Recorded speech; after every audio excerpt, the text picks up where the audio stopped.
Still 8:02. 8:02. Good evening, everybody. I'd like to open up the meeting at 8:02 p.m.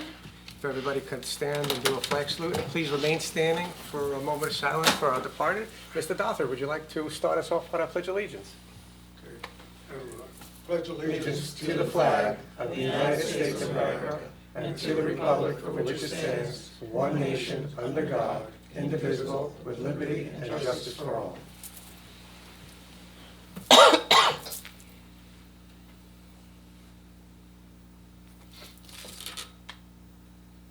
Thank you, everybody. You may be seated. Kathleen, could you read the notice about a quick statement, please?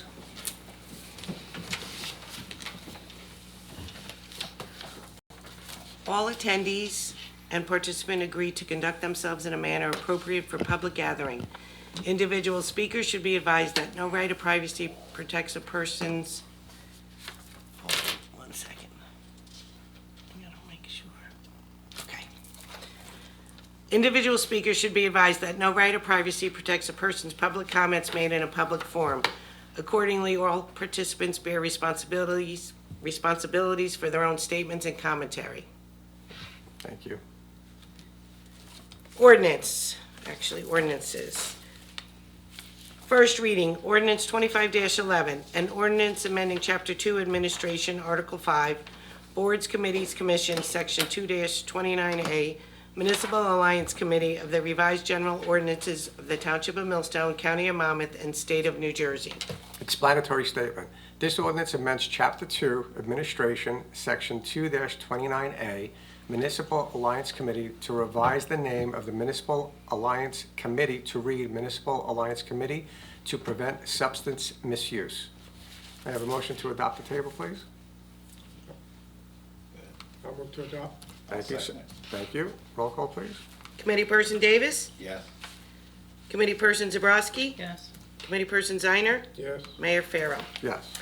Second reading and public hearing to be held on October 1st, 2025 at 8 p.m. at the Millstone Township Meeting Room, 215 Millstone Road, Prineville, New Jersey. First reading, ordinance 25-12, an ordinance providing funding for various capital improvements for the Township of Millstone and appropriating $976,910 for such purposes.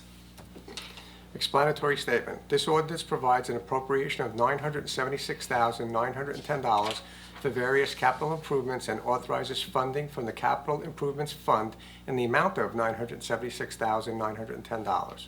Motion to adopt the table, please. I'll make the motion to adopt. Thank you. Second. I'll second. Thank you. Roll call. Committeeperson Davis? Yes. Committeeperson Zabrowski? Yes. Committeeperson Ziner? Yes. Mayor Farrell. Yes. Second reading and public hearing to be held on October 1st, 2025 at 8 p.m. at the Millstone Township Meeting Room, 215 Millstone Road, Prineville, New Jersey. Consent resolutions. All matters listed under item consent agenda are considered routine by the Township Committee and will be enacted by one motion in the form listed below. There will be no separate discussion on these items. If discussion is desired of any item, that item will be considered separately. 25-171, payment of vouchers, September 17, 2025. 25-172, resolution authorizing electronic tax sale in lieu of cost. 25-173, resolution authorizing electronic tax sale. 25-174, resolution endorsing Treatment Works application for Hexa Builders, LLC, 711 Prineville Road, Block 11, Lot 19. 25-175, resolution increasing contract amount for the Township, New Jersey Certified Tree Expert for the calendar year 2025. 25-176, resolution awarding a contract for 2024/2025 roadway improvement program. Motion to adopt the table, please. I'll make the motion to adopt. Second. I'll second. Thank you. Roll call. Committeeperson Ziner? Yes. Committeeperson Davis? Yes. Committeeperson Zabrowski? Yes. Mayor Farrell. Yes. Township Committee minutes, regular meeting minutes, September 3rd, 2025. Committee person Ziner was Absent, correct. Motion to adopt the table, please. I'll make the motion to adopt. Second. I'll second. Thank you. Roll call. Committeeperson Davis? Yes. Committeeperson Zabrowski? Yes. Committeeperson Ziner? Abstain. Mayor Farrell. Yes. Executive meeting minutes, September 3rd, 2025. Again, committee person Ziner absent. Motion to adopt the payroll. I'll make a motion to adopt. Thank you. Second. Second it. Roll call, committee person Davis. Yes. Committee person Zabroski. Yes. Committee person Ziner. Abstain. Mayor Farrow. Yes. Reports from various departments for August 2025. Tax collector, $10,726 and $133.35.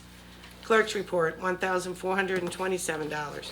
Dog license, $272.80. Municipal court, $12,241.09. Recreation, $26,661.52. Construction, $31,588. COA, $16,182. Also included is the 2025 interest revenue. Thank you. Motion to file, please. I'll move to file. Thank you. Second. Second it. Thank you. All in favor? Aye. Application for a social affairs permit, Millstone Township Elks, PBOE number 2613. Filed for a social affairs permit for an event to be held on September 21st, 2025, from 12 p.m. to 5 p.m. at Millstone Park, 4 Red Valley Road, Millstone. Motion to approve a table. Oh, I'll, go ahead. I'll move it. Terry, will second. I'll second. Thank you. All in favor? Aye. Aye. Okay, liaison reports. Start with Jeff this time. I don't have anything. Okay, Eric? Just looking forward to Millstone Day coming up this Sunday. The Environmental Commission, along with the Shade Tree and Open Space, will be there. And we'll be having a presentation with some animals that can be observed and touched, with 3 showings. Looking forward to a great day. You have to add something to that. This part right here. If you want to read it to the public. And if anybody wants to dunk the mayor. No, it doesn't say that. What does it There'll say? be an exclusive dunk tanking event featuring the Millstone Mayor's office and township officials. And And, township school principals. I don't know if they know about that. yes, but- yes, they do, and they volunteered, So, so come out and dunk. bring your accurate throwing arms. There you go. And from a shade tree standpoint also, I know we're working with the administration and some people here in the audience on improvements to Millstone Park, plaques and benches to be eventually set up along with some other improvements. So we've been having meetings on that and look forward to that eventually taking place in spring of next year. That's all I have. Okay, Tara? Well, Eric kind of covered mine already, but I'll read my little blurb that I posted on Facebook so everybody can hear it. Millstone Day is going wild this year. Join us at the Open Space Environmental Commission Shade Tree Tent at Millstone Day with shows showing at 1, 2, and 3:15 p.m. Fun, comedy, and education collide in the program featuring up-close and personal encounters with some of our planet's most fascinating creatures. The presentation is geared toward children and adults alike, so if you're looking for something fun and unique to see that also teaches respect for our environment and all of the creatures who live in it, this is the perfect event for you. Join us at Millstone Day. I want to thank Tara for taking the lead on this and making this happen, so thank you very much. Okay. That's it, Tara? Yep. All right. I have an update from the OEM. We're in the process of updating the OEM plan to reflect 2025 times and projected disasters or crisis for 2026. We have reviewed it. We have started to update it. And once we finalize the updates at the municipal level, we'll submit it to the county for their approval, and then they'll file it with the state so we are remain in compliance. Okay. Any new business? Any old business? Kevin, do you want to speak about passing school buses since Yeah, school is open? So far, we've only had one. Bear with 1 second. That there's, we put up the 6 signs and then hopefully it's had some effect, but there was still one individual that got summoned for it. So we would like to have a perfect. We also had a resident complained about some of the truck traffic going too fast along Nurko Road. and state troopers have put out a commercial out there, and they stopped 11 trucks, and I don't have all the stats, but it hit them pretty good, where, if you give me 1 second here, I think I do have some of this stuff here. But, yeah, there was equipment that was not sufficient. They pulled one driver, one truck off the road immediately. They weighed like 4 trucks. There was one that was a triaxle that I think had gotten to it overweight. There was there's probably about another dozen or so violations. So I think word hopefully has gotten out through the trucking community that you can't just come through Millstone with flying through with overloaded trucks, et cetera. Okay. Unfortunately, we can't ban, trucks from the town, but we will kind of make sure that they adhere to our laws. Drivers still driving too fast. We had a telephone pole wires taken down right by Millstone Park this morning. Another accident, a few vehicles involved at Burnt Tavern Road and 537, which I know the state and the county realize it's a very dangerous intersection, and they were working on fixing it, but people just got to slow down and pay attention to what they're doing. Thank you. Thank you very much. Okay. On the agenda, under old business, there's Millstone Day, which we already covered. There are fall brush drop-off dates, and those are commences on Saturday, starting October 18th, October 25th, November 1st, and November 8th. Hours of operation are from 8 a.m. to 1 p.m., located at 15 Baird Road, and that's across from Wagner Farm Park. Okay. There are paper shredding dates to the left. The closest one to us is September 20th, and that's going to be in Colts Neck. If anybody has any boxes that they would like to shred, that location is Town Hall Parking Lot number 3, Veterans Way, formerly 124 Cedar Drive in Colts Neck. So if anybody wants to go there and have their paper shred for free, by all means, take advantage. Okay, any comments from the dais? Okay. At this time, I'd like to ask Mr. Anthers and Mr. Worth to come up and discuss some issues that we've been having from residents. If you could explain, either You side want is to set fine. up the table? Yeah, sure. Yes. Yeah, and the speaker microphone should be on. You don't have to touch anything. I don't have to push, do I? No. Just, Alex, tap it and see if it works. Yep, you're good. Okay, there you go.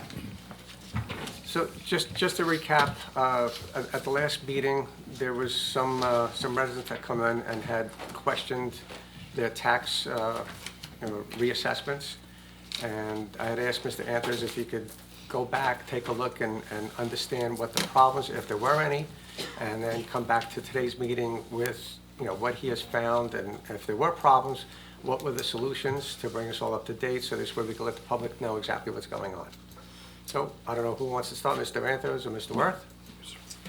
All right, thank you, Buzak, for giving me the opportunity to speak today, first and foremost. I'm a little bit under the weather, so please just bear with me with my voice, and you might want to move over. You want to sit on the side of the barrier? The COVID plastic, we need that. Okay, first and foremost, it's important to understand that the property tax assessment in New Jersey are based on total market value of property. The breakdown between land and improvement is primarily a bookkeeping mechanism. The assessors, the assessor office, the assessor focus, what we focus on, and the standard used by the courts is the accuracy of the total value. That's why the 2025 reassessment concentrated on getting each parcel's total value correct, rather than making the land portions look uniform. I did a deep analysis. I asked Mr. Worth to be here. He kind of did his own independent analysis as well. He's a little bit more familiar with the inner workings and the codes tables, so I thought it would be a good idea for him to come and, kind of use him as a crutch to any deficiencies I have and explain the code tables. He could definitely pick up the slack. I did a deep analysis along with Mr. Worth to look at these allegations of inconsistencies.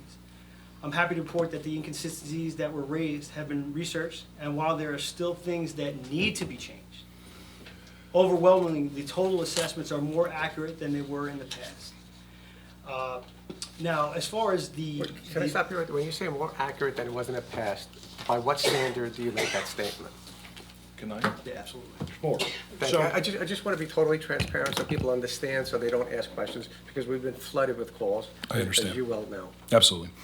So we sent a spreadsheet, and I'm sorry, I thought I printed it, but I'm going to have to bring it up here. You know, okay.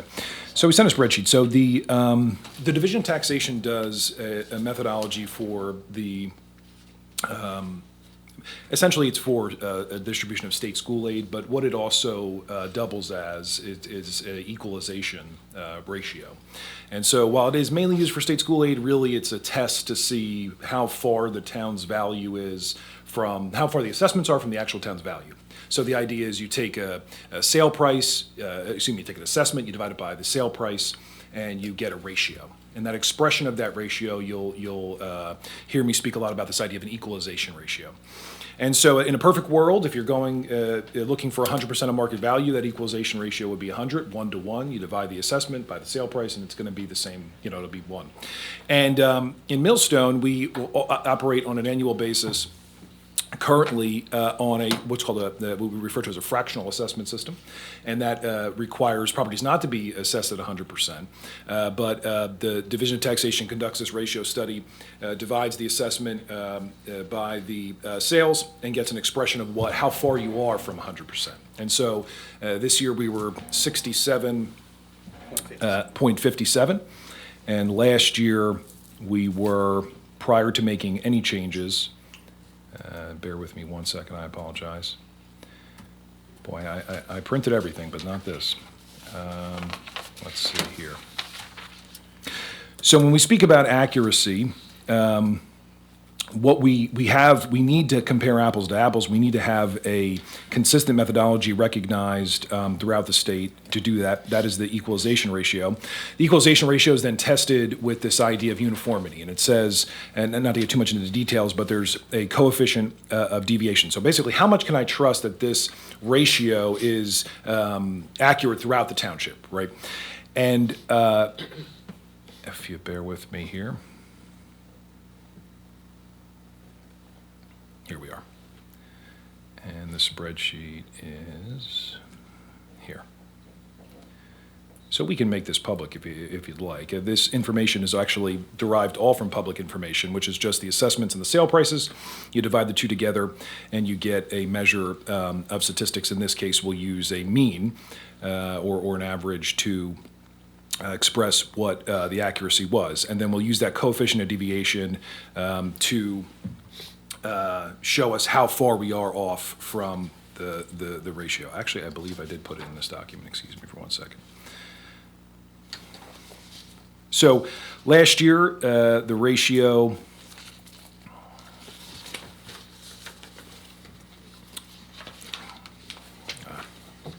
I believe was 55%. And this year, we came in at 67, and we were shooting for, this year, we shot for that 65. My apologies, let me get the exact numbers. You're talking about the COD and ratio spreadsheet? Yeah, So I can actually read you. I'm sorry about that, yeah. So wait, the median ratio you're talking about? Yes. So it's 55.42, and then the other one is 64.97. Yes, thank you, I'm sorry. So that exact tab, right? So that tab shows that last year's ratio was 55, and by way of the Division of Taxation study, and or usable sales study, and this year's was 64. So we shot for 67. So that shows without remember, these are sales all throughout the township. They did not exist in our sample for our revaluation. There would be no way for us to know these sales were going to occur. And so a wide sample throughout the entire municipality, when you divide the assessed value by the sale price, you get an expression of the ratio. Last year, that ratio was 54%. This year, when we shot for 67, last year was 55%. When we shot for 67, we got 64. We also reduced the coefficient of deviation, which is a measure of accuracy. If you could, sorry, Committeewoman. Tell me which line. COD should be. For 24, it's 1136, and for 25, it's 9.67. Yeah. So not only did we get closer to the intended ratio by way of accuracy, we actually reduced the measure of uniformity to make it tighter, to make it more accurate throughout the municipality. So those statistics, anybody can derive them themselves. You don't have to trust us. You can go onto the website. You can pull the usable sales. You can you do the math. You can do the ratio calculation. You can see for yourself. This is a factual proof that the assessments are more accurate than they were last year. And like I said, you can't. These aren't sales that we had that we were privy to. These are sales that have occurred throughout the year of 2025 using our assessments that we derived in 2024. And that's the way it works. You do a reassessment each year, and then you put out a tax list. You get from November 15th of the year to January 15th to file an appeal if you're not satisfied with your assessment. And then if you have a house over $1 million, you get to April 1st to file an appeal. Once the assessments are set, then the budget is finalized. Those two numbers divided together are the tax rate. And then you take your tax rate and you multiply it by your individual assessments, and that's how you get your taxes. So it's no secret, frankly, exactly what generally happens in a revaluation happened in the township of Millstone. About a third of the properties went up, about a third of the properties went down, and there was a reasonable change for the other third of those properties, thereabouts. So you had about 30, I'm sorry, the statistics are there, I could pull that up, but you had about 30. Well, Yeah. it was actually a little bit different than what you said. About 25% of the homes had a decrease, and around 35% had an increase. Right, so generally every year, so if you look back in the past, except for 2024, which we can speak about that as a bit of a anomaly period due to large regulables that went on, every single taxpayer, every single year, about 98% of taxpayers every single year received a tax increase. It's an exact function of the increase between the year-to-year ratio, and we have that in the tax rate tab. So if you look at the tax rate tab, you'll see that the differences in the tax rate each year are almost the exact function of how much the taxes went up. So it's a factual statement. 98-something% of all residents, absent a revaluation, which happened, I think, in 2011, 2012, which I can speak about on those as well, saw an increase in taxes, 98% of all residents. Now, how much was it? Well, it was about the same for everybody. It was about 2-3%. Whatever the increase in the tax rate was the increase in taxes that every single resident received. The other thing you can look at is the difference of when the rate is struck with and without a revaluation. So you have about an 8% increase in taxes from 2013, I believe, to 2024. There was about an 8-ish% increase in taxes over that period. Every single person, 98% of the municipality received that. I want to commend this committee. I want to commend your fiscal responsibilities. That is frankly unheard of. This is a very low amount of not only municipal tax, but your different districts. I think it's fair to say that this is an extremely fiscally responsible committee. You can't do anything about shared levies. You can't do anything about your county levies. You can't do anything about your open space levies, right? Those taxes are going to be passed on to your taxpayers. So when I said there's a municipal tax increase, I want to be very clear about this. It doesn't mean it's this committee voting on a municipal tax increase. It could very well be that the voters of Monmouth County, whether you agree with it or not, voted for an increase in open space. You have to pay that as a member of a shared levy. You have to pay that county tax as a member of a shared levy. So each and every year, 98% of the taxes went up for everyone in Millstone, except for last year, right? Or excuse me, except for this year, 2025. And 2024, we could talk about why. But in 2025, we saw about a third. I should say this. We saw a normal distribution. If everyone went up last year, about 2%, then if we look at this year's, which I do have those statistics, 30% went down, which is, like I said, hasn't happened since 2014, and then before that 2011, and then a portion did go up. And I have an exact example if we go to the sales tab, where it shows two different properties. And those two different properties are actual sales that occurred. Wait, are you talking about the sale-based proof under and over? Yes. So this is. Can I just ask you one Sure. question before? So you were just talking about the increases. So when you look at this spreadsheet, 34.45% increased over $1,000. Yes. That seems very large to me, like a large increase for somebody to bear the burden of. I'm kind of curious if you have data on 2024 of if that number was that high, which I can probably I can- guarantee it's not. So the correct? assessments didn't change in 2024. So, yes, but that would go back the 12 years, so, right? Well, we can't, so compare it's apple to apples. We had a full reassessment of all properties to 67% in the district, in the township of Millstone. 2025, For 2025. yeah. And then in 2024, we had no assessment changes, but we had one of the largest rateable in the township. And, listen, I would have to give Chris and I a little credit here, specific to this rateable.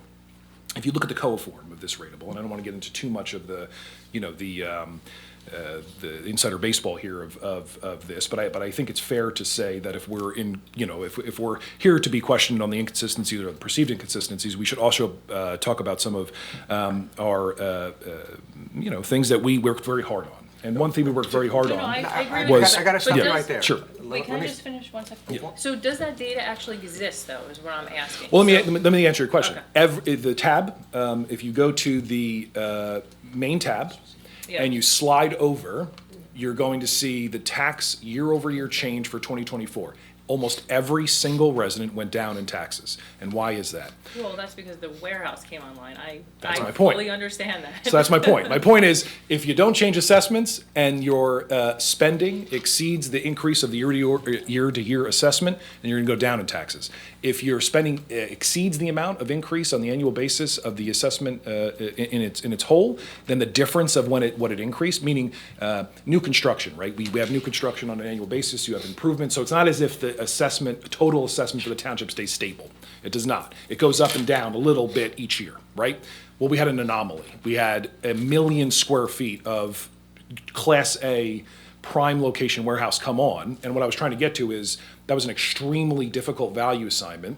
Chris and I spent, I can't tell you, probably 50 hours in speaking with professionals and not just simply taking what was on the COA form, but actually going through a significant analysis. And that analysis ended up being significantly higher than what it was, the preliminary valuation for that. And we put that on and defended that assessment. And everybody in town saw a tax increase because of that, right? So that's a little bit of an anomalous year, and no assessments changed. And then if we go back to that spreadsheet and you go year by year, you could see the tax rate difference. And at the exact percentage of that tax rate difference, it's 2.85% in 1 year. It's 0.5%, which is again phenomenal for this committee. It's a very rare sight you see that little change in the tax rate.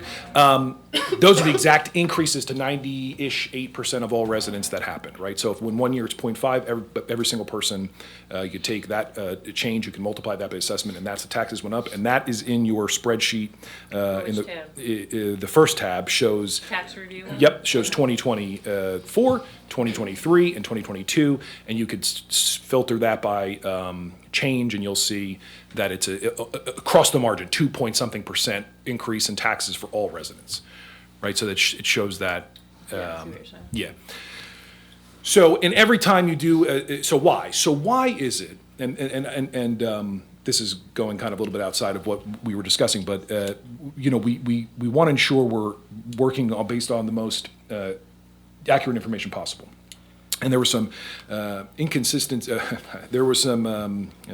contentions made in the last meeting, and I have, I watched, it was about an hour long, I watched every part of it, and I made a comment on each of them, and I sent you an email about it. But the point is, every time there's a revaluation or a reassessment, there's going to be a shift in burden. And why? Well, because part of the town does not increase in value the same way other parts of the town do.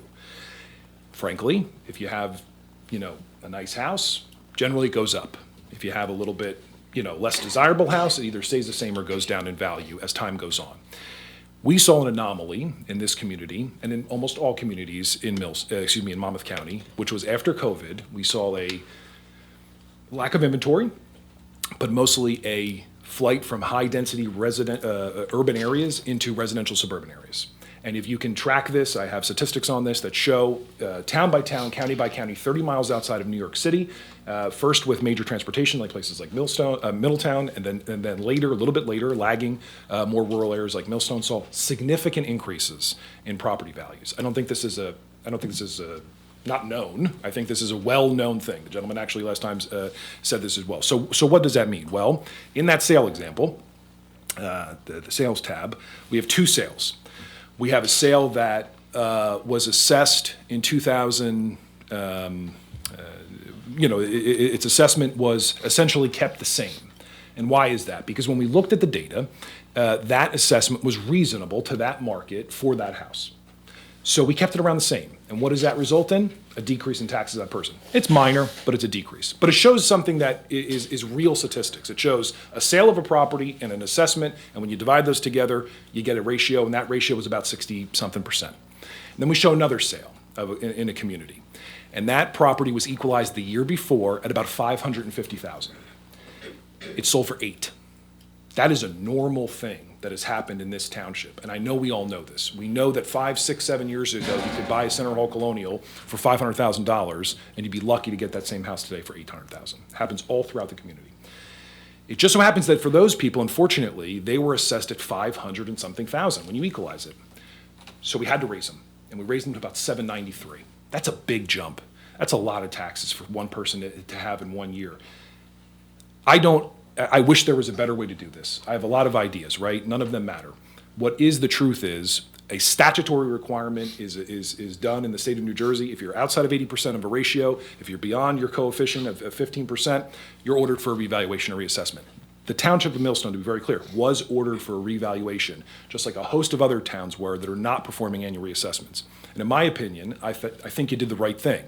Instead of Allentown, we could use an example. We have a real-life example that just settled. It's not now. It's factual information. Allentown sued the County of Monmouth for their revaluation order. They spent a lot of taxpayer dollars trying to defend that case, and they ultimately settled to do exactly what Millstone Township did without spending a dollar, which is review and revise assessments to their ratio, inspect all the properties, and then go to 100% market value thereafter. They did that because that's a good thing to do, and that's what we're doing. But it doesn't mean the situation that we saw and the arguments from taxpayers are discarded. Going up a couple $100 a month is a lot of money. I understand that, but there's another way to frame this. It might not be fair for them to go up $1,200 for the year, but it's also not fair that the people that are going down had to pay that share of the burden. In other words, the mere mathematical sense of properties going down means they were technically overpaying for that period of time. Now, how long? We don't know. Was it 2 years? What is it, 5 years? Did they have a case if they went to the county board and they said, I believe my assessment's too high, and the judge maybe said, okay, let's do a test. And that test is, let's take your equalized value, let's times it by 0.85, let's times it by 1.15. This is what the equalization test is. And if you're not 15%, the township today and in anywhere else in New Jersey gets a 15% margin of error. I think that's wholly unfair personally, and that's why I think it's better to have 100% market value is what we're trending to do. These are unfortunately the issues that occur, though. You have tax fluctuations. This happens all over the state of New Jersey. We've all heard the moniker a third, a third, a third. It's pretty much what happened here. Sorry, I go off on a tangent at times, but that's exactly what happened. I have a question. Sure. When it comes to, is there a minimum amount of new sales that would impact the reassessment? I mean, is there a certain percentage? Let's say you have a year where you don't have too many resales for whatever reason. That, how do you do the reassessment in that? Sure. This was actually brought up. That gentleman brought this up and said, "Well, There's only 24 houses sold." Yeah, there's only 24 houses sold, and kind of what do they do? Well, if we went the Allentown route and we sued and we got ordered for a revaluation, we would be told this is when you have to put it on. I'm going to be very clear. There's never a good time to do a revaluation. But there is no minimum, because if you're ordered, you're ordered. You have to work with what you have. So we use 24 months. We use a 24-month sale period. Okay. So to be clear, we use a 24-month sale period, and then we trend upwards to the most recent sales as of October 1st of the pre-tax year, because that's the valuation date. Now, why that becomes problematic in these types of markets is we have are trending on a 1% per month appreciation pretty much everywhere. Some house classes are a little bit different, but that pretty much shakes out. So Can I just stop there? If everybody goes up 1%, your tax rate shouldn't change that much if the dollar amount hasn't changed. because now it's being shared among, the whole community. I know you've been sorted where not everybody has gone up exactly the same, so there should be a difference. But in theory, I think our budget increase this year was like 38,000 for the municipal, Yeah, it's for incredible. everybody, which is minimal. You incredible. wouldn't have noticed that if it wasn't for the school going up 1.3 or 1.4, and fire district went up, the county district. But if just a slight appreciation across the board, it really shouldn't affect many people. Where we want to get to, and where we will get to, if we continue, is on the same path, is that you will see minimum changes on an annual basis. But unfortunately, there is a Band-Aid period, and that's exactly what we just went through. You have to normalize the data.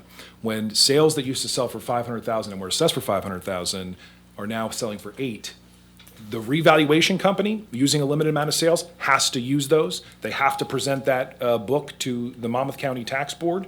They're going to get judged, just like a township would, if they do it themselves, and they present the same exact book to Monmouth County using those same exact sales. So this idea that there would be a difference, there is none. Whether the township does it in-house and saves, I think our statistics say around $9,000 a year, or if you were to do it once every 10 or 15 years, I think the last time we did it was 2011 or 12, you would then spend, I think the current rate of revaluation is somewhere around 125 to 175, so you're looking at anywhere between 500 and 800,000, close to $1 million. You spend that once, and then to your point, you have this situation exactly like what just happened. There's some change in the market, there's appreciation, there's depreciation, and then your ratio gets so bad the division goes, you got to do this again. You do it again, and you have the same exact thing happen, but people forget about it because the news cycle, we all forget things so quickly, and it happens every 10 years or 12 years, and we don't know about it, right? With an annual process, you review and revise assessments in the hope that you get it very tight, very close, so that there's no large fluctuations the second or third year, and then in perpetuity. And then you never have to spend that $1 million again, because you just pay for inspections each year, and you have the assessor review and revise assessments on an annual basis, and you keep everything, equalized. The hope is that your taxpayer will go, Mr. Smith sold his house for $1 million, and totally across town, my house is worth $1 million, and I looked at our tax and we paid the same amount of money, right? You could not say that last year. You simply could not. So my issue, you watched the tape and I've sat down with Chris before, so my issue was, you kind of have to discount the building because I don't know what everybody's improvements are, but when you looked at the land value for, say myself and my neighbor, which are like almost identical topography, almost the exact land size, there was so much fluctuation, and I understand that what you have to come up with is the overall value has to be correct. But you have to understand too, as a taxpayer and as somebody that was analyzing numbers, you have a really skewed land value, and then you kind of make up the difference in the building, so Sure. your overall number Yeah, is so correct. I had this example. So my question is, Yeah. are we going to correct that? So is the land values going to come so that they are, I'll call them regular, if you want to call it that. Sure. And the improvements would be realistic based on what the land is. So because we have this, by the way, this was I think it's a case, Berkeley Heights versus Berkeley Development, which said the allocation of land and building is, like Chris said, is an administrative process. We have actually petitioned the court to remove the allocation of land and building from the Chapter 75 postcard as a community, as an assessment community, for these very exact problems, the perception of inconsistencies, because you look at your property, you look at your neighbor's property, you go, how could that possibly be, Yeah, right? that's exactly what you do. So we use the example of a condo. You don't own land in a condo, you own a percentage of the total common elements. So why is it on every single condominium in the state of New Jersey you see a land and building allocation? Well, because it's an administrative process. And so, to your point, I want to be very clear about this. Chris and I are going through the entire municipality, and we are going literally section by section, subdivision by subdivision, and ensuring that if there are true inconsistencies or problems, they will be corrected. But I have to just take one step back and use this example as a perfect example. So it's a real example. So you got 3 6-acre lots, and then you got a 3.6-acre lot here. And in the prior system, when you look at a spreadsheet, you drag your finger over and you go 6 acres, 209,000, 6 acres, 209,000, 6 acres, 209,000, and then you have another lot that is assessed at I want to say something like 20% less from the other lot. And so that appears on that spreadsheet to have some sort of, you know, it looks good in terms of comparison when you look at that. Yeah. So this is the reality of the situation. So 6-acre lots, you know, 200,000, 200,000, 200,000, 209,000, and this one's like 20% difference, right? But it's 3.6 acres. Yep. So it's like 60% the size, but it's 20% difference in values. That's the old way we had it. So here's topography. So the topography of these lots are significantly different. And then here's wetlands. This lot completely covered, this lot significantly covered, and what it shows is these two lots are almost unencumbered. And then we look at the structures of how the properties are built.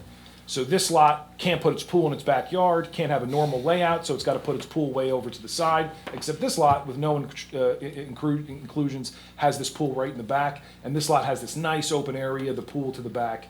And then you see this lot over here, due to the fact that it has these major wetlands and these issues, that lot is put right to the front, directly in the front of the lot, and it has very small amenities. So what should happen is something like what did happen with us. What should happen is this lot here is around 200,000. The middle lot is significantly higher, 330,000, because that land is, if I told you, I'm gonna sell you a lot, and I said you can buy these 3 lots, you would pick this one, because it has no inclusions, the topography's, very normal, and it doesn't have wetlands, or wetlands that affect the property, and that's why they built a 7,000, 8,000 square foot house on it, right? Couldn't do that with this house, couldn't do that with this land. Highest and best use is what we follow. That would not be the highest and best use of this, it was for this. This lot now, as we shown in the photo, has its good amenities, so on and so forth, 206,000, and now this lot, considerably covered in wetlands, and topography issues with a house very close to the street, meaning your building envelope is very small, is now almost 50% less. That's what the market actually dictates. So as you can slide your hand across a spreadsheet and it seems right to say, well, these are only 6 acres, there's obviously more to the story. Yeah, but what are you basing the initial valuation on? The total value. He's doing the total value, that's the thing, so. And so he's backing into a land number. Well, if I did it the other way, I'd back That's into what an you improvement, said. Or he right? would have to back into an improvement. Yeah, so what we do is we rely. Okay, so hold on. Yeah.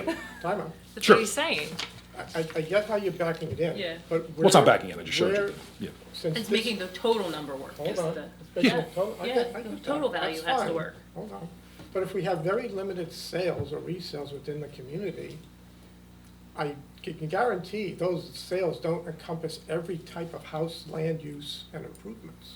I mean, So how are you basing a standard house? Yeah. What is So- the metric that you're using that didn't have a resale of this characteristics in 10, 15 years? Sure. So what we do is we rely on something that we can point to that is reasonable, which is is the New Jersey cost approach. So New Jersey had a very large statistical study about the bricks and sticks cost of every patio and how much it costs to build that basement and these types of things. This is the New Jersey cost approach. So imagine building a house brand new and then depreciating it based on how old it is. Every single year that's updated with a cost conversion factor. I can show you these calculations. This is on every single property record card in the township. So we rely on this New Jersey cost approach to give us our bricks and sticks value. This is a repeatable, uniform method of valuing the improvements throughout the entire municipality. If you have a Center Hall Colonial and I have a Center Hall Colonial and they're built around the same time and they're depreciating at the same rate, we'll have very similar improvement values, okay? In a perfect world, that number plus the raw vacant land number would be your total assessment. Doesn't work that way because of things like topography and wetlands and usability of a lot, zoning restrictions. So we make individual adjustments. So we started at base value. I want to be very clear about that. We started at a per acre amount based on zoning.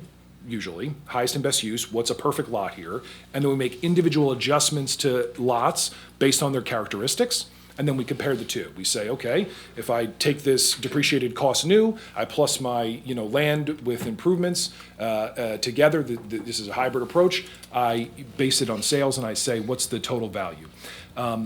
You do that with the sales that you're given, but we have we extend that out 24 months and we make our determinations based on the sales that were given. But, Chris and I have been doing this for a very long time.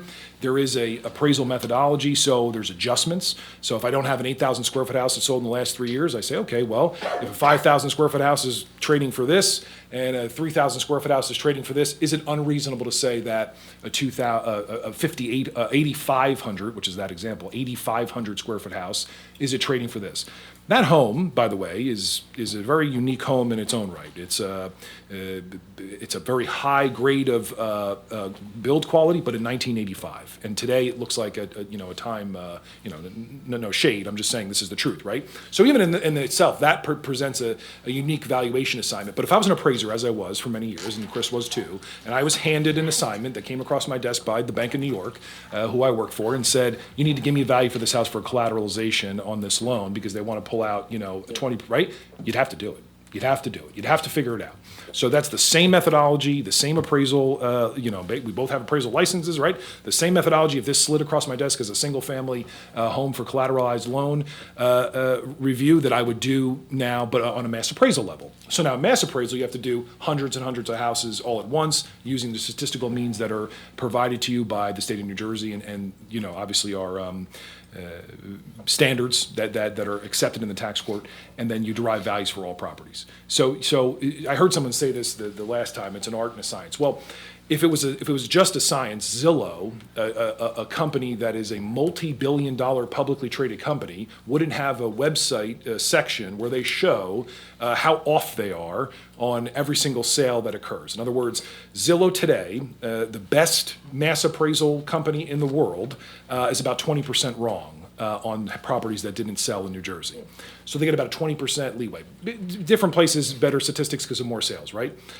If we go to annual reassessments, we get zero. We get a 0% threshold. But currently, we have a 15% margin of error by way of the ratio. Is that plus or minus? Plus or minus. Okay.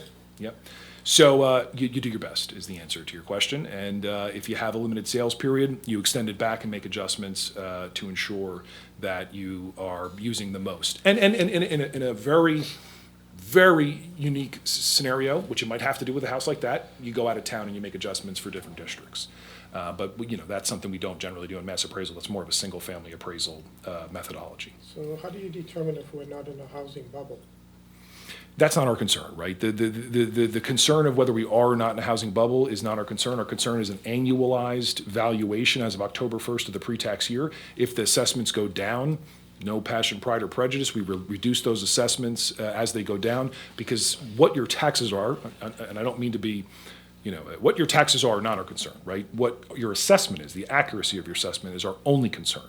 So you're saying if all of a sudden we had a market crash, then the rate would just not. You can actually look back to your history of this very township to see had this happen. So you did a revaluation in a market cycle where properties were very high, or relatively high, and then you had to do a reassessment to readjust those values. So because the properties were falling at a rate, so you spent twice. You spent who knows, $1 million to do $500,000 to do revaluation, and then you had to 2 years later, a year later, you had to spend another, I don't know, $300,000, I'll make it up, to ensure that those values were brought down because there was too many tax appeals. That's the static assessment system. If the property values begin to fall, if we have some sort of recession, properties value begin to fall, the only system that allows to be proactive and to actually do something so the taxpayers don't spend a ton of money on valuation is this exact thing we're doing, the review and revision of assessments. We look at the assessments, we reduce the assessments, because that's the job. The job is not, the job is accuracy. If the assessments are going, if the houses are going up, we raise the assessments. If the houses are going down, we lower the assessments. We have no type of motivation to do either. So then you're saying the only way for us to control our levy is by the rateable on each that we could control. What I'm saying is factually that places like Moody's, and I could give you those statistics, or other financial organizations say, the Tax Foundation being one of them, independent research, that the only way to ensure a stable financial situation in times of downturn are frequent reassessments. Because by doing a frequent reassessment, you're distributing the tax levy equally on an annual basis. And so if there is reductions in the tax base, they're smoothed out for everybody, and it's just a function of math. You take the total town's value, you divide it by the amount to be raised by taxation, and that's all, that's not just you, that's the county, that's the open space, that's the library, right? And you divide the two together. So when the assessments come down and the budget doesn't come down, and you make that calculation, the tax rate goes up, but the assessments went down, so you hope for a little bit of normalization in total taxes. Okay, so take it out of the residential sphere and move it towards the ratables on commercial properties. We have a very healthy commercial base in town, and this is based on our recent, Yeah, but a lot of the commercial assessments went down significantly from, 2024. yeah, just prior. I heard that contention. I'd love to, the opportunity to discuss that with the actual numbers to show. We have to remember that as in last year, the ratio divided by, the equalized ratio of values changed from 23 to 24. It went down, and therefore that calculation moves up all property assessments.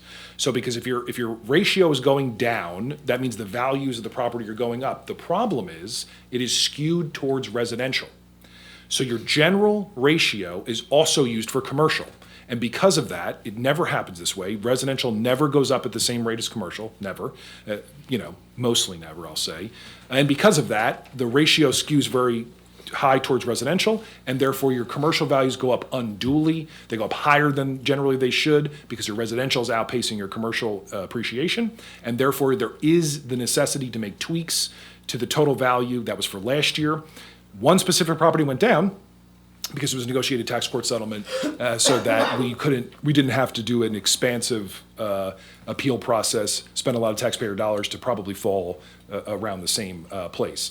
So many commercial properties went up substantially. There were a couple that went down, and I would love to have the opportunity, maybe not in this setting, but another one, to sit down and tell you all about how we got there.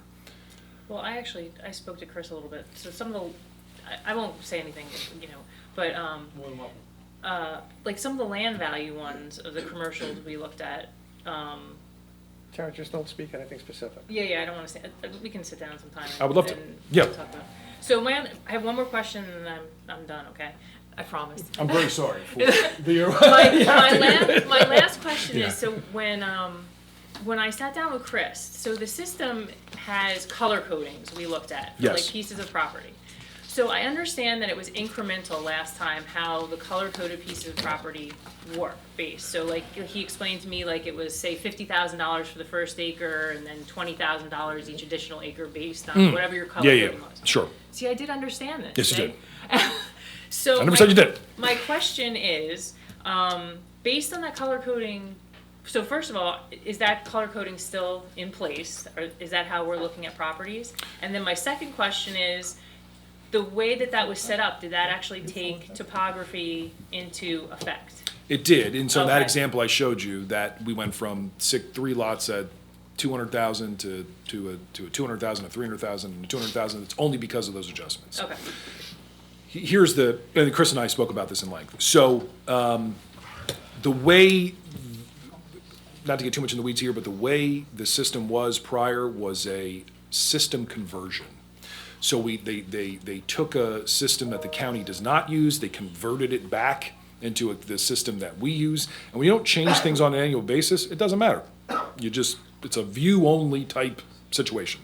When you have to reactivate the costing mechanisms in that to make it a proactive valuation approach, then you come up with some issues. And the issues we had last year. That's where the problem lies. So the issue Got we it. had last year that we don't have, that we're not going to have, again, I We're gonna fix it in other words. I have spent, I'm not done yet, but I have spent I would say we're approaching 30 to 50 hours on just going table by table, area by area, converting the different methodologies to what is, when I sent you an email today about what is a recognized approach by the state of New Jersey in the appeal, the assessor handbook, that shows that that's how it should be done. And that's how it's done throughout Monmouth County, done throughout the state.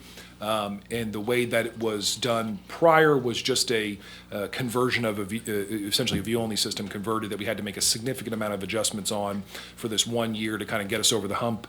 And then we're now in the process of tweaking that, or frankly, we replaced the entire thing. We replaced the entire methodology to a more standard and accepted methodology that's used throughout the state of New So Jersey. that answers the question. Yeah. So, So VCS still exists.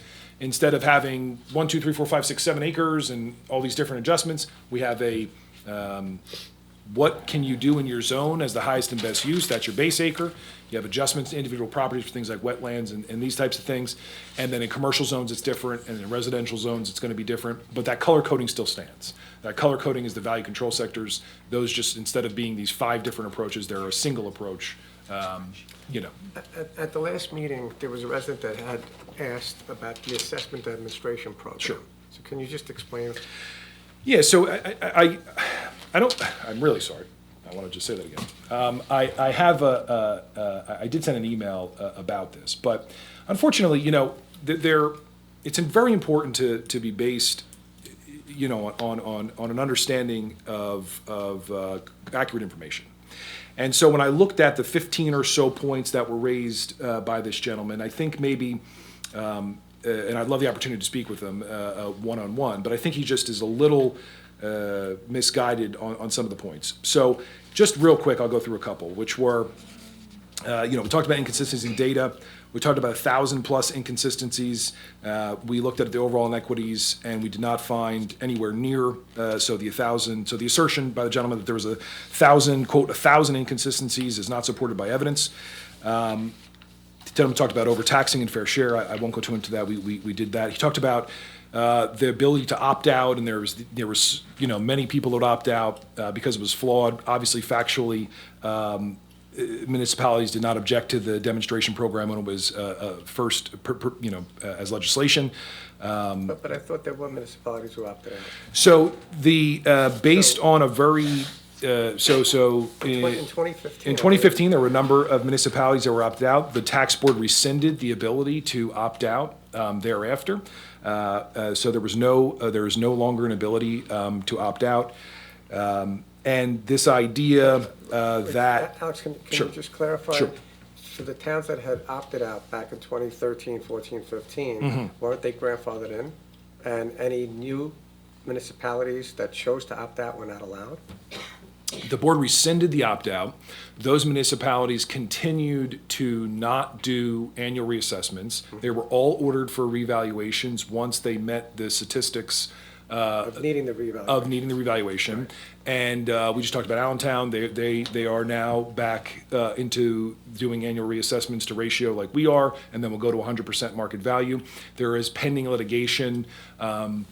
Obviously, I won't comment on the pending litigation of those municipalities, but they were all ordered for revaluation. When they're done with the revaluation, they will all be ordered to do annual Now, are reassessments. these Monmouth County municipalities? Yes. Or are they statewide in other counties? Or is it just specific to Monmouth County? Yeah, so the gentleman actually said that. He said everyone pulled out because they realized how problematic it was. And of course, this is false.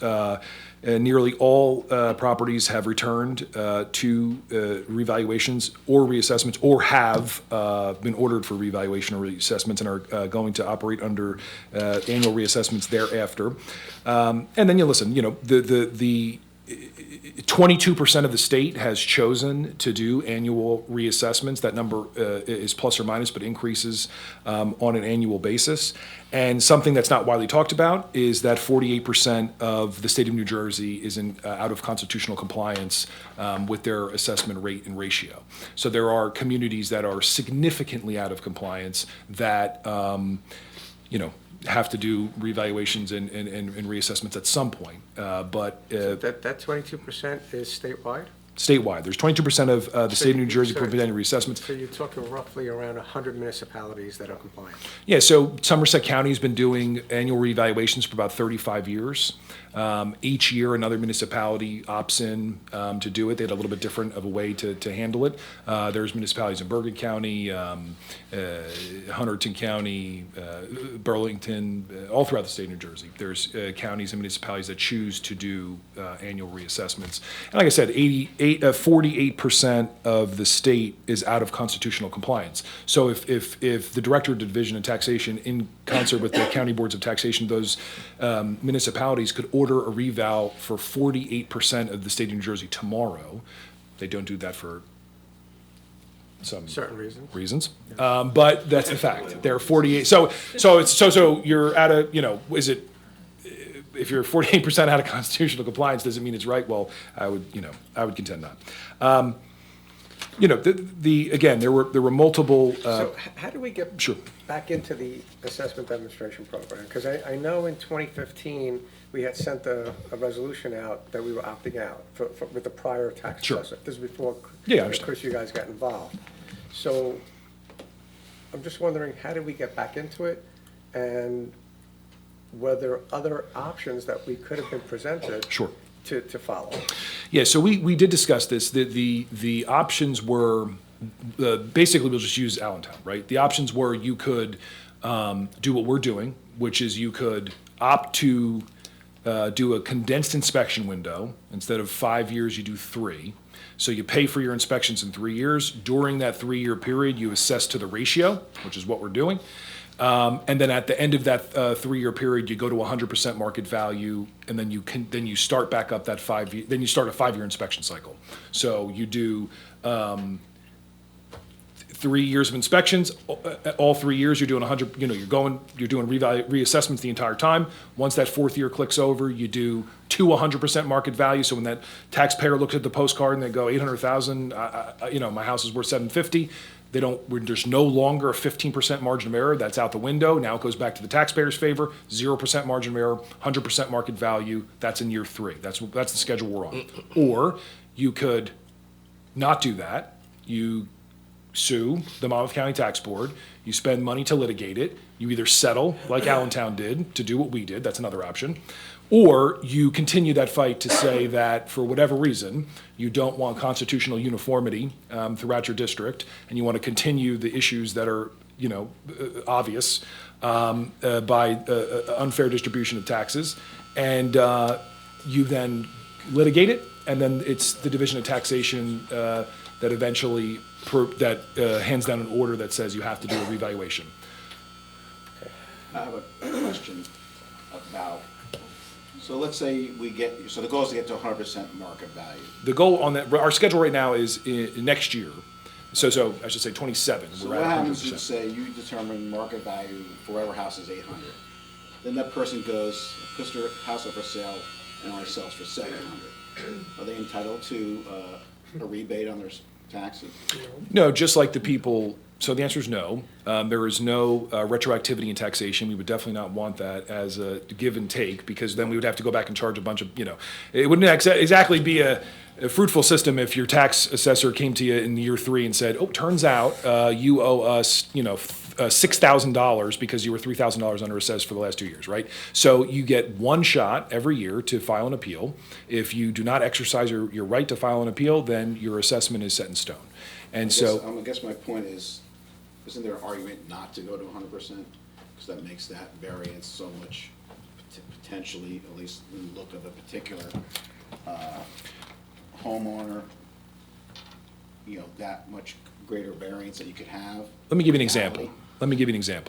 So at 14.99% at a 2% tax rate, that means the variation of an assessment. So what I'm saying to you is, so to put it back, right? Your contention is you stay in the ratio system, you get this leeway of 15% in both directions. What we're essentially doing in that model is we're saying, as a government, we're okay with you paying 14.99% too much taxes, or 14.99% too little taxes. But we like that. We like that sweet spot in the middle of where you're either too high or too low, and you go to the county board and you say, here's my sales, and the county board strikes an assessment and says, I'm sorry, you're 14.99% overassessed, and therefore, since you don't meet the 15% margin through the Chapter 123 corridor, there's no relief to you. So if you wanted to take the relative stance as a government, as a municipal government, and say, we'd rather be in a position where we have much more of a wiggle room to be wrong, then yes, you would want that system. You would want the wiggle room of 15% so that taxpayers do not receive relief when they go file an appeal and they're 14% over. So think about that, right? $2 tax rate, $500,000 house, you're looking at thousands of dollars, that you could be overassessed, and the government, and the state of New Jersey says that's totally fine. And that happens all throughout the state of New Jersey. You go to the appeal, you get the judgment, and they say, sorry, assessment does not exceed the Chapter 123 corridor. Well, we are advocating, and I am advocating for a much more fair system, deemed fair by the independent institutions like the Tax Foundation, or, analysis by, like I said, Moody's and others, which says, how about you shoot for 100%, and you get the ability to challenge your assessment at that. So when you go there, it's not 14% up or down. Is your number that number? And if it is, then if it's not, you get relief. And if it is an accurate assessment, by the way, you could be underassessed too, right? It's not like you couldn't be. You could be underassessed and they say, there's no relief here if you're underassessed, or if you're overassessed by $1, an extreme example, they give you relief in that regard. I don't know all the details about this 15%, but I go back to a sports analogy. Golf handicaps are based on 80%. Bowling handicaps are based on 80%. Why is it not based on 100%? Because 100%, if you have a really good game one time, or you have a really high value, all of a sudden, that takes that. Well, I'll use your analogy, drives that right? variance to extreme instead of using Sure. 80%. I'll use your analogy. Okay.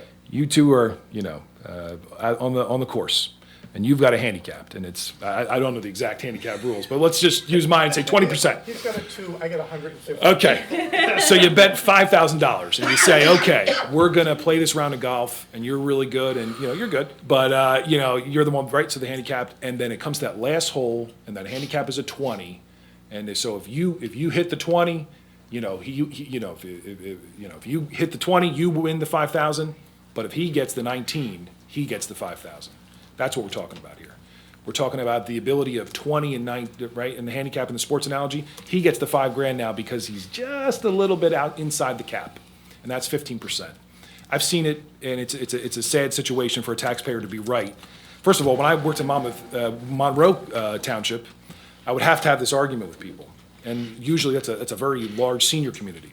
So a senior person would come and say, I got you. Here's my comps. I got it. And they would and they were right. They were 14% over-assessed. What's 14% on, $800,000, right? So they're 14% over-assessed. They get to the county board, and the board says, you're right. You're 14% over-assessed. No relief for you today. That's the golf handicap. No win for you today. I don't think that's fair. So, Yeah, I don't really agree with that analogy, but okay. That's the Let's analogy. move on. I don't agree that's the way it would work. So- We're gonna have to. That's the way it Okay. works. But one other question, just one Sure. general question. Is the methodologies county guidelines, state guidelines, federal guidelines? What are we operating under? Yeah. So there's an assessor's handbook. There's a assessor's appraisal manual. And we operate under the statutory requirements, the regulations that are put forth. Those requirements are then, our review body is the county tax board. They apply those, that review to our value each year, and they reject or accept the tax list, and that's done on a parcel by parcel basis. So they review The tax assessor guidelines, who writes that up? Who issues? state. So So, state. so the state issues guidelines, the county issues mandates, is what you're saying? County issues, Mandates? Yes. Or, yes. so state guides, county demands. Yeah, and there's obviously accepted professional appraisal practice, which is accepted in the tax courts, which is accepted by what we do, and those are more of, institutions that present methodologies and the IAAO, as an example, is a professional organization, a nonprofit organization for education, but also provides assistance and guidelines and studies and methodologies that are accepted by the professionals. So just like any professional organization, you have professional things outside of regulations that are accepted. So moving forward, what's happening next year? If all is according to plan, we're going to do a reassessment of all properties to the current year's ratio. We're going to bring them as close to that ratio as possible. We're going to inspect around 60% of the township through the year, at the end of 2025 and through the year 2026. We're going to review and revise all assessments to that ratio, including residential, commercial, and What's the ratio going to be? I would have to look. I think it's, I'm not sure if it's published yet. It'll be in the 60s, I would assume, somewhere thereabouts. And then we're going to send everyone in the township a postcard on or about November 15th that shows last year's value, this new value, and on the back of that postcard, it gives the resident an ability to file an appeal. In the appeal manual, there's going to be a explanation of Chapter 123, how to find your total value, how to find your corridor, and how to decide if you want to file an appeal based on that corridor of value. And then moving forward, when all properties are inspected within the township, we're going to move towards 100% of market value. So the assessments will flip.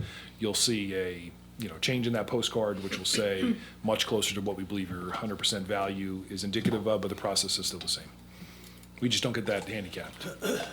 So, based on the numbers that we have, we're currently at 67, so we'll be going to 100, so in average, people can expect their assessed value to go up 33% over the next. Well, I'd be careful. years. I'd be careful to look at it that way because technically speaking, you're supposed to take your current assessed value and use your equalization ratio to get your market value, right? That's in the tax appeal handbook. So while the card will say that, it'll say that you went from a fractional assessment system of 60% to 100% of market value, your taxes, if all else is the same, back to what we talked about before, your taxes will not change. Right, So the it- tax rate would go down. Right. Correct. 33% That's what I hypothetically, said earlier, and it's your the assessment rate of go it. up 33%. The tax Yep. rate is what you control it. Right. Right. We- So we we don't control- need as much money at the municipal. No, no, level, no, that I'm tax just rate saying. is But we not can't low. control everybody else is the problem. Right. That's Right, the issue. which was a big issue this year. All right, gentlemen. All right, thank you very Thank you, much for the guys. explanation. I hope now, everybody understands how we I just got want to here. appreciate Mr. Worth coming out, I'm not feeling well, I appreciate his knowledge, and of course, we work diligently together. Chris and I have worked together as a team for many years.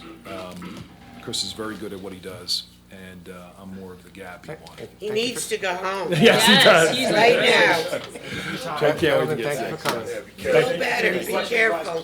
Please, Yes, email please. me, call me, I have no problem discussing. Stop in anything. your office. Stop, yes, please. And I'm also available. Thank you. gentlemen. Thanks so much. Chris, feel better. Yeah, feel better, Chris. Okay. Yeah, that's what I was going to do. Okay. After this long explanation of our tax situation, I'd like to open it up to the public at 9. 15. Thank you.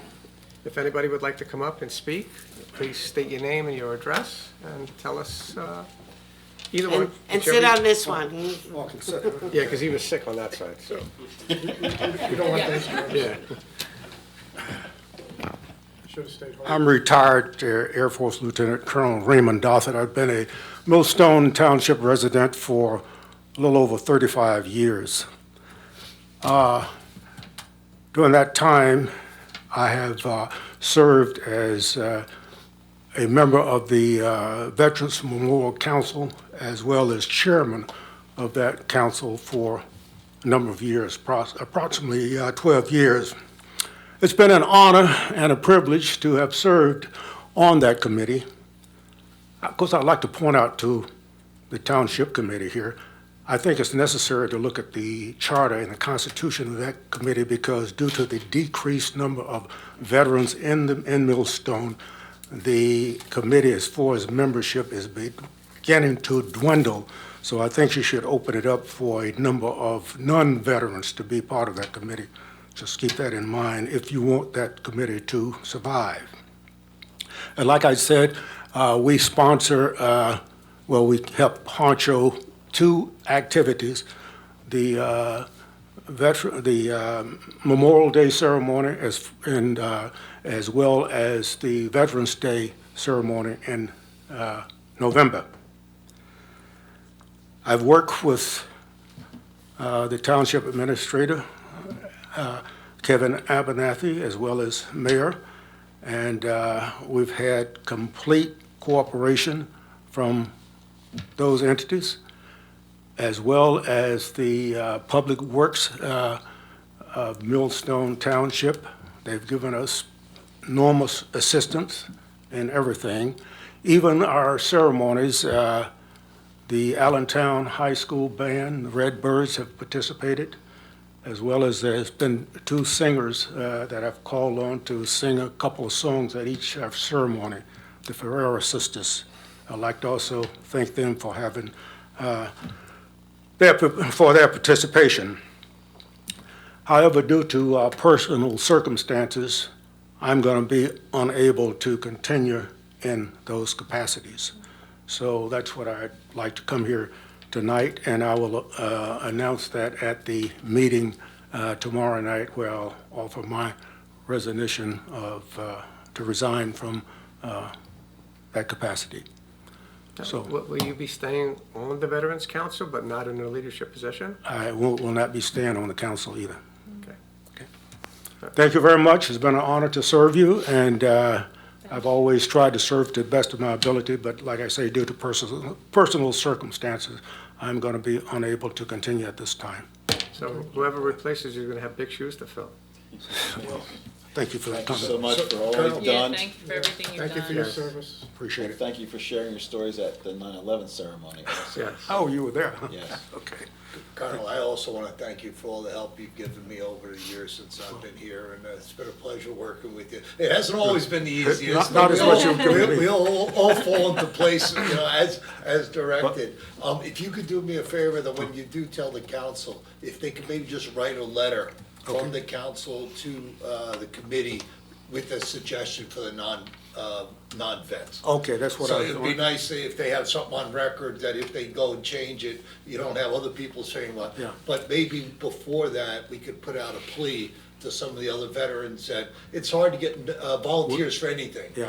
For sports coaches and stuff like that, so, but veterans, obviously that, we'd prefer to have them as the first choice. We've done that, but it seemed not to work. But I'm sure there are a few non-veterans out there who would like to work on that committee, so. What I would suggest is maybe the Veterans Council could suggest, if they want, to have us create a Veterans Club.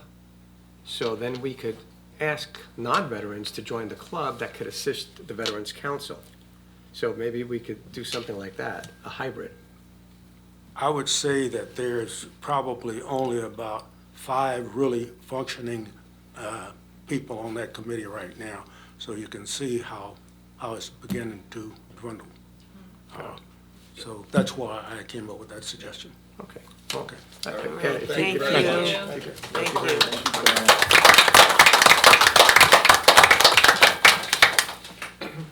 Okay, anybody else would like to come up? You guys sat here patiently. Please have a seat, state your name, your address.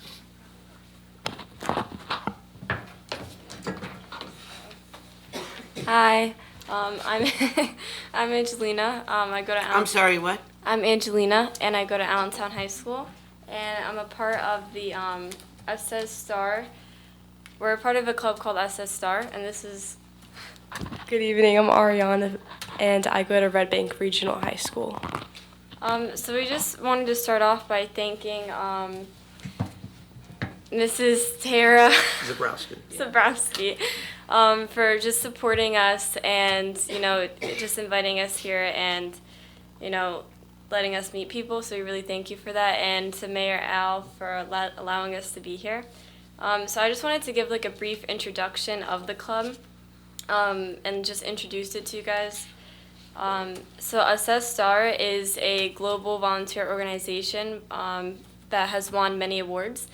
And we actually partner with the UN, and we have several sustainable development goals.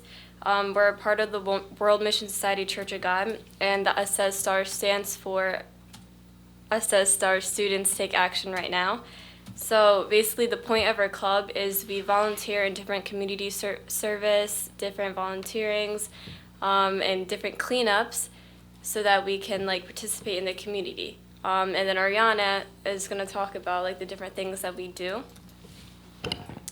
Thank you so much for allowing me to also be here.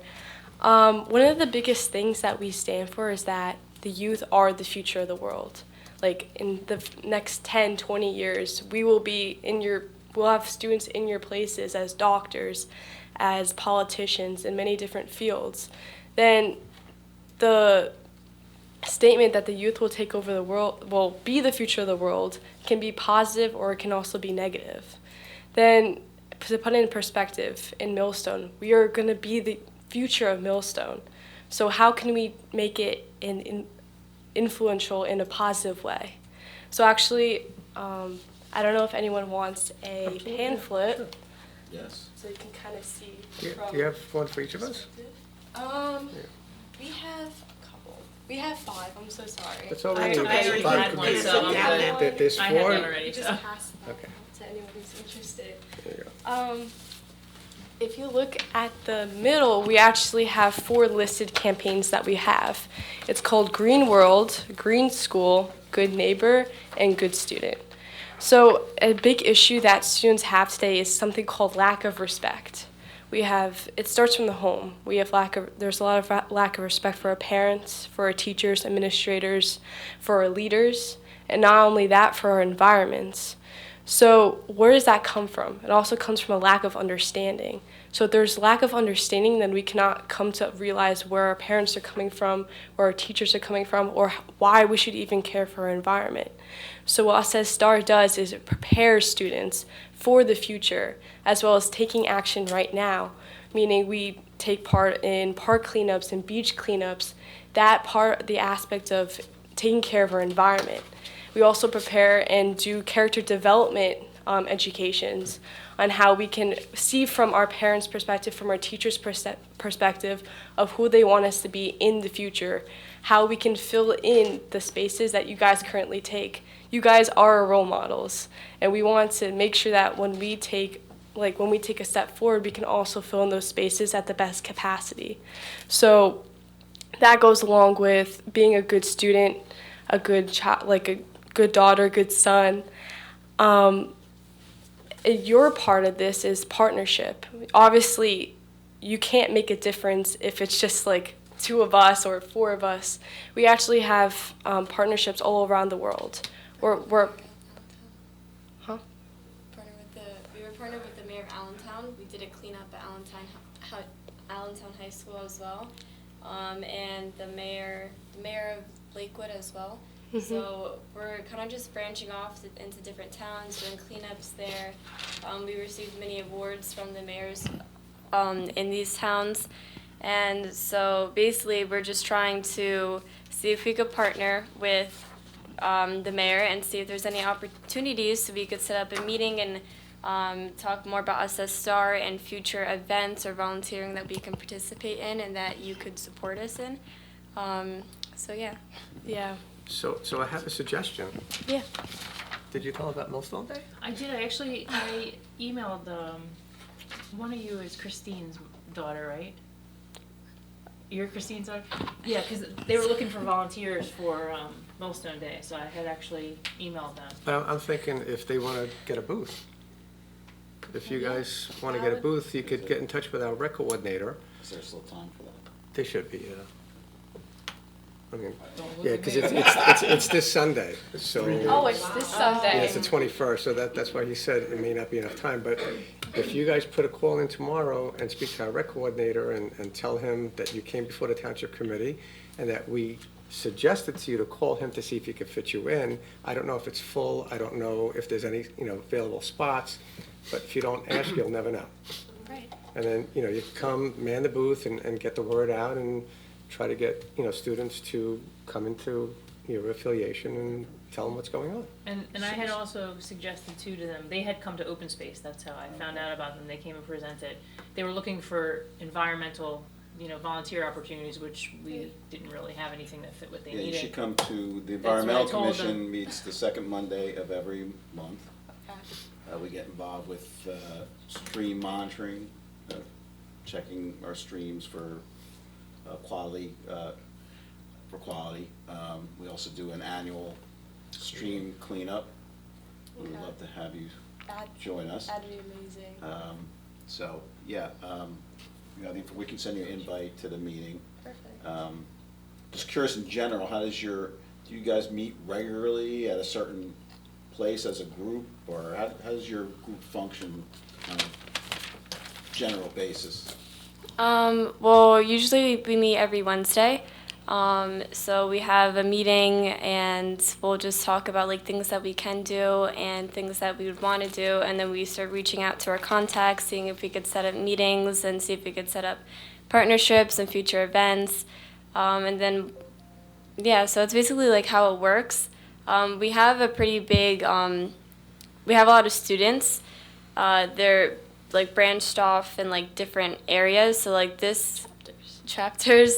So like in New Jersey, we have a lot of students that participate like in these meetings and these events that come from like North Brunswick, Lakewood, Colts Neck, like all those areas, and Ridgewood. And then we have like different students that come from like New York, just like all areas. So we do meet like via Zoom and in person, and we just discuss like future events that we can have and the events that we have done and like how we can improve with them and how we can do better or what we did good.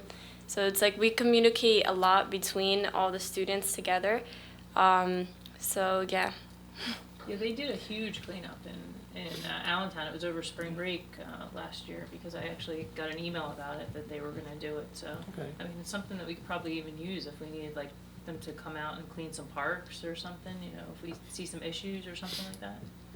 We're also able to, this summer, we're also able to make some connections with, we actually went to the UN and we're able to, that was actually a different chapter that we have. It's called ASES, and we're able to make some contacts with them in order so that we can, well, we're actually connected with them and see like what are the biggest issues that our world faces right now.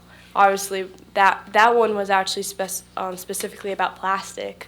We know plastic is a huge problem and it's only going to increase. So we would love to partner with you guys. I think it'd be great. We're actually both Christine's daughters. Oh, I didn't know you both were. That's why you two were looking at each other. You didn't even say anything. I was just like, is she gonna say it? But yeah, we're both her daughters. We're both residents here, and I think it'd be really great. Like, we love Millstone, and it would be really great to give back to Millstone and ensure Do you that guys live in town? we do. So Christine Hey, Island is Spring actually Road. the chair of the open space. Yeah. Okay. Oh, okay. Yes. Gotcha. So that is their. That Kristen. Yeah. That those Christine. are her daughters. That I didn't know they Christine. both were. I knew one of them was. Yeah. So if, you're on TV right now, so if Oh. other people, students or whatever want to join your organization, how do they do that?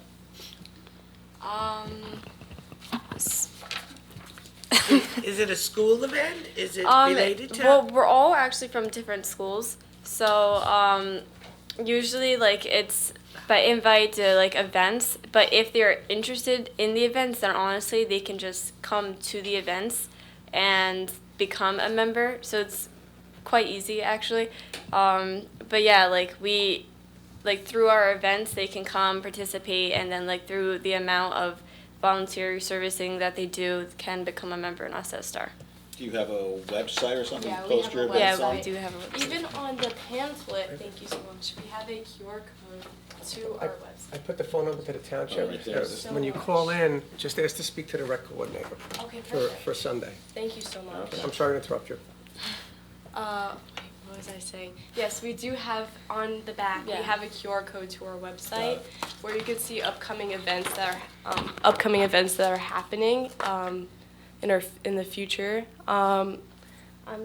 For us, I believe we will have one coming up, but we'll definitely try to call for Millstone Day and see if we can even set up a tabling so that we can invite students, because I know a lot of students like to come for Millstone Day and kind of just get a group of people so that we can even set up a little event here. That'd be great, a nice cleanup, and have students, whoever wants to join, like make it a big thing, and Is there an age, like as young as or as old as? It's from middle school to high school students, so usually around the age 12 to 18. They all can join. and adults can Would it be a come, good idea but to it's introduce them? I'm sorry, Yeah. would it be a good idea to introduce them to the middle school? Maybe you come and speak to the next school board meeting? Sure. So, Committeeman Ziner is the liaison to the schools, and what I suggested to him is maybe we could invite you to the next school board meeting, okay. and you could say your piece to them and try to, let them know what you do and expose your whole organization to the school board. Yeah, that'd be great. Yeah, We that'd be would- amazing. See, Yeah. you make connections? Yeah, that'd be amazing. Okay. And Do you I know what it don't. is? Yeah, we can, 28. is it the 20th? No. I know that, yeah. I think it is. Is it? 28th of September is a Sunday. I don't think so. 29th? It might be, 29th. it might be September 29th. September Okay. 29th is the next Board of Ed meeting. Yeah, but Okay. it's not at 6. No, 7. 7 PM at the middle school on 5 Dawson Court. Okay. Oh, the middle school. I went there. Yeah. Okay. Yes. Okay.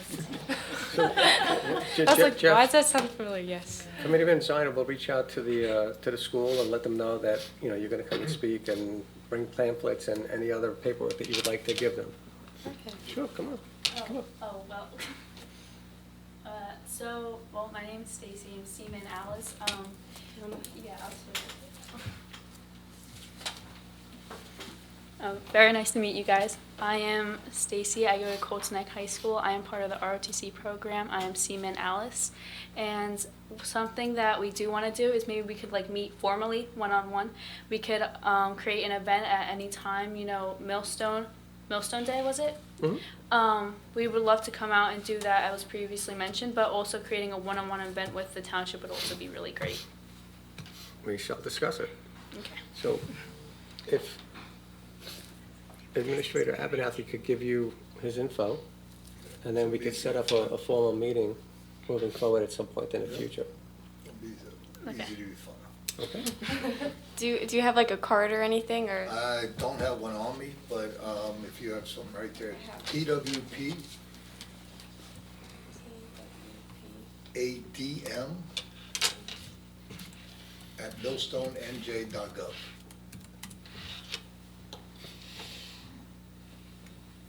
It's the easiest way to get a hold of me. Okay. Thank you. And this is.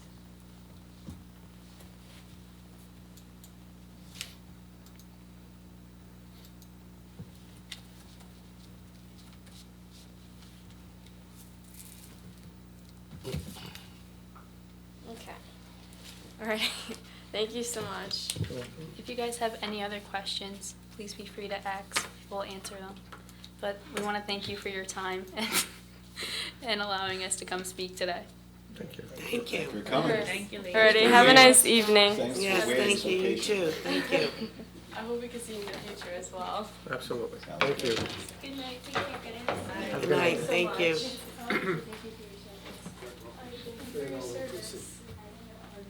Would anybody else like to come up and speak during the public portion? Have a seat. I'll take the sick guy. My system's rocking. Ryan Walker, 11 Pine Hill Road. I appreciate these the tax guys coming in and doing their explanation, but it seemed like he briefly breezed over the warehouses getting almost $1 million reduction in their taxes. That wasn't really touched upon. I've just talked to a lot of residents who are concerned about that when you have a lot of people in town whose taxes are going up, you got discrepancies, and then you got warehouses getting nearly $1 million reduction. I heard it briefly alluded to. I was just wondering if there's anything else that the committee wanted to say about that, or any other information that you had. So the purpose of us asking him to come here is at the prior meeting, I was here. okay, so Yeah. you know what happened. I So- $864,000, a couple warehouses. The rest of the small businesses or taxes are going up, but you have a couple hand-picked warehouses that are receiving nearly $1 million reduction in their taxes. Right, so from what I understand, it's because of the reevaluation and the reassessments that the market value of that particular property had gone down. And then when you multiply it by the 67%, that's how they came up with the reduction in the assessed value. Do you follow? Oh, I follow. I just I don't if the tax assessor, if I came up here and asked him that, I would tell him I don't buy that. Well, It's nearly $1 million. Well, Right, but what- there is a glut right now of open warehouse Right. space. So. Oh yeah. We're Obviously, still if putting the up. demand is not there, the right. value And they there's just they're put still them down. putting them up everywhere.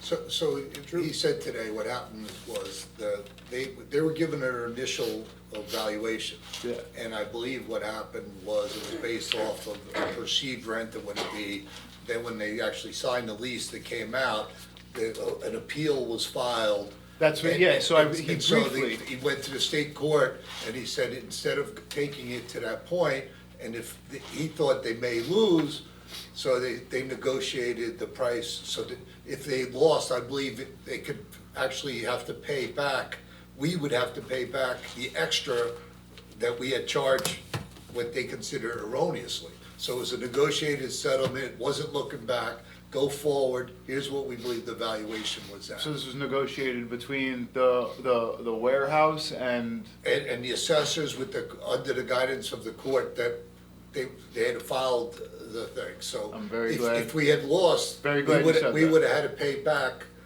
what they overpaid last year as well, plus. Hey, end up sometimes you where- gotta risk it for the biscuit. It's $1 million reduction that some, predatory warehouse is getting, while the rest of the, how many residents in town are going up. But I don't wanna belabor, and this is already a long meeting. I do thank you guys for bringing them back in, though. I would also suggest to call the township, ask to speak to the tax assessor, and ask him any question that you want. Appreciate Okay? that. Yeah, So you can it- you can stop, I was down there at length talking to him, trying to Right, get some so answers. You if- could go Well, to his and office. this is our regular tax Yes. assessor. Who is this gentleman? His deputy, the deputy tax assessor, yes, His deputy. yes. Okay. So, All right. he wasn't feeling too good, that's why. Oh no, yeah, no, no. So, Yeah, so if you have questions that you still have unanswered, Yeah. or you're not satisfied with the existing answer, call. Because we are not the tax authority. No, I know that. We have in no way, shape, or form knowing how any of this is done. That's why we pay the professionals. And we've asked numerous questions. Tara has spent countless hours of going through things, and that's why we. Not to voted bring here. up, I know that you're not the tax assessor, and I know that, it's a lot of technicalities I'm not used to, but, almost a year ago now, there was, you had some words for me when I made a post about the warehouses that they were building in town. And you had some words for me during that meeting. And then we had a conversation right here after the meeting, where you had this new tax system that you were very excited about. You had a whole thing at the middle school, and you promised me that my taxes would go down. You said that to me straight on, and I went and I made a Facebook post about it the next day, because you had asked me to do that, and I said I would gladly make a Facebook post letting all the residents know about that meeting in the auditorium. Now, as far as the deputy tax assessor, anytime you ask this guy a question, I mean, get a chair ready, because he's going to talk for 20 minutes and use a lot of lingo and a lot of words, and that seems it's a common practice in government when they don't really want to answer a direct question. But Well, one thing I want to be very clear on, okay, is that we put him on the spot, and we asked him to come here to explain what the situation is. And I appreciate And that. that's because this administration wants to be totally open and transparent, okay? And I will be the first one, and I have told you in the past, if you have any questions, please come here and ask us. And if we're allowed to give you that answer, because if it's not confidential, we will give you anything that you want. And as I stated before, if you have any unanswered questions regarding this tax issue, please call him. He is the authority on it, and he has to answer you. Thank you. And Ryan, he did Definitely will. mention today, everybody's taxes last year, as you said, They did went go down. down They went because the down. warehouse came on. Oh yeah, I hear you, but then, So but, it doesn't you mean know, it's gonna that's- stay, keep going down every year. This you is know, this so- is my major beef with the warehouses is that a lot of times that there's people inside the township pushing this that'll be a benefit to the residents financially, and that was great for the first year, but then Well, it's still and then you get $1 significant. million reduction. It's still your biggest $1 million taxpayer for reduction. probably forever, so. Well, it- hopefully not. Also, keep in mind, the biggest portion of your tax bill is the school tax. Oh yeah, I'm aware. And if you think it takes $45 million to run a K through 12 program where 9 through 12 is shipped over to another district, you should start questioning them. I 100% agree. This municipal tax went up about $38,000 among all taxpayers this year. And it's on record, we've had the budget out here. I believe that. He was at the budget workshop. I believe, at the I believe, budget I believe the schools raised additional $1.4 million in taxes I just think this it was past year. 1.6. I think it was With 1.6. the tax that they collected, not the Oh, budget, okay. not the budget, but The the actual budget went up tax. from 42 to 45. The budget went up 3 million. They took out a couple million in reserves. But the money raised by taxes was 1.3, 1.4 thereabouts. The total budget for the school is 45 million Correct, plus. correct, I'm dollars. saying incremental increase, so. So, I appreciate the information. So, we're here for any questions that you may have. Thank you. Yeah, so it's really through 12, 8 through 12. Mr. Dothert, I just want to go on record and say thank you. You've been an instrumental part of this community, and I hate to see you go. Right, well, I'll still be a citizen here. I know, but in a different capacity. I wasn't gonna ask you that in the open thing, I thought maybe you're going back south, but no, that's it. Well, again, thank you. Not yet, anyway. All right. At this point, if there's nobody else in the public that would like to speak, I'd like to close it out at, 9:44 PM. thank you, 9:44 PM. Can I have a motion to adjourn? I'll make it. so move. I'll second. Who said first? I think that was, Tara and Yeah, Jeff and second. Tara wants to go home already. all in favor? Aye, Aye. Okay, timeout, 9:44. thank you.